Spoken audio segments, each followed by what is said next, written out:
Can you tell us whether this is part of the Arctic frost? I think you mentioned. Yeah, it is part of, I can Okay, say that. It is part of Arctic frost. It started with Special Agent Tebow years before, leading up to it, and that was all set up so Jack Smith could move ahead.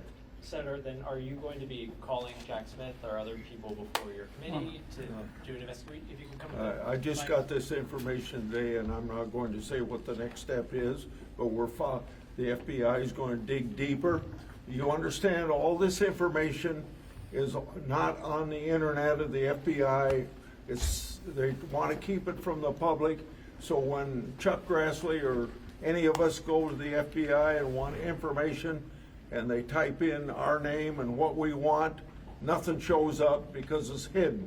It's so embarrassing to them, probably so violation of personal property and people's rights and the law and the constitutional rights that they wouldn't want anybody to know about it. But thank God we got patriotic Americans that we refer to as whistleblowers that are willing to bring forth wrongdoing.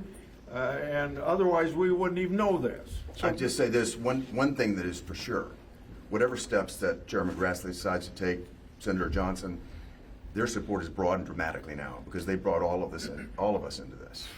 They've now got a long list. You've got the list now of those of us, Republican senators, who have been targeted by the FBI. This is going to get cleaned up. We're going to get to the bottom of it. So I just want to, so they set up a prohibited file. So when we do oversight, we certainly have no access because nobody really knows that it even exists. The only reason this came to light is a lower level FBI employee trying to do a recertification to be able to do something, put this down basically as an application. So I'm qualified to be recertified because look at what I did. I basically approved this, and that's how it came to light. It's not like people within the FBI, other than the whistleblowers that come to Senator Grassley, are making this available. So Kash Patel, Dan Bongino, they don't know what documents exist. That's why, again, I want to emphasize, if you work for the FBI, if you work for the Department of Justice, and you're concerned about the integrity of your institution, you need to come forward. This has to be exposed so we can clean house and we can restore credibility and integrity to the FBI and Department of Justice. And there was no predicate for, there's this. well, we have other than we're all Republicans and we support President we have Trump. no idea what caused this. What was the time frame of the phone records that they sought? January 4th through I think January 8th or 7th. It was a limited time period around January 6th, 2011 or 2021. Were they able to retrieve those phone records? Yes. Yes. Again, no content, but who was called and date and time and length of call. And are you saying that Director Patel was not aware of this until a whistleblower came forward? I'm just a little confused on that. No, it wasn't. In this case, it wasn't whistleblowers. It was literally somebody reapplying for a certain recertification on what they call their CAS system. And again, either this person was so low level and just didn't understand the implications of literally approving a subpoena on members of Congress, or the FBI under Biden and Obama was so cavalier about their partisan actions that she didn't think much of it. So she included this, which we find shocking, the subpoena on members of Congress's call records as part of her application for recertification. That's how this came to light. People involved in this dirty work, some have already lost their jobs, and I'll bet other people will as well. Because if heads don't roll in this town, nothing changes. Amen. So just to be clear, though, in terms of congressional oversight, are you guys relying on the FBI to do this investigation, or are you starting an investigation on your own? Right? To be FBI. clear, okay. They've got the documents, we don't.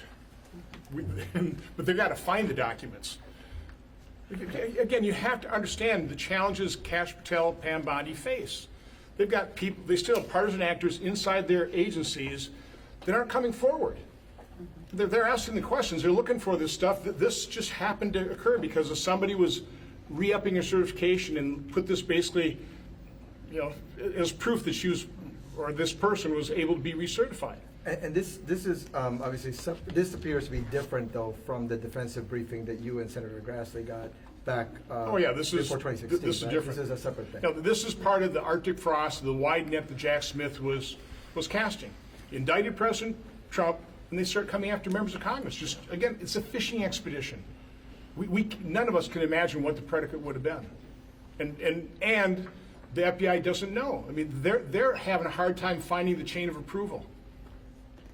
So again, you just have to understand the challenge that Kash Patel and Pam Bondi, Dan Bongino are under just trying to investigate this. And is it your There's something understanding- rotten inside these agencies still. Is it your understanding that this was a subpoena that was authorized by a court, or was it a national security letter? What do you know? What? I think it was approved by a court, correct? Grand jury, Yeah. but that's protected. Have you heard from former FBI Director Christopher Wray at all? Do you expect to speak with him at all about this? Some point in time, I think he'll Yes. maybe have to answer some questions. Thanks, everybody. Thank Thanks you. for coming. Thank you.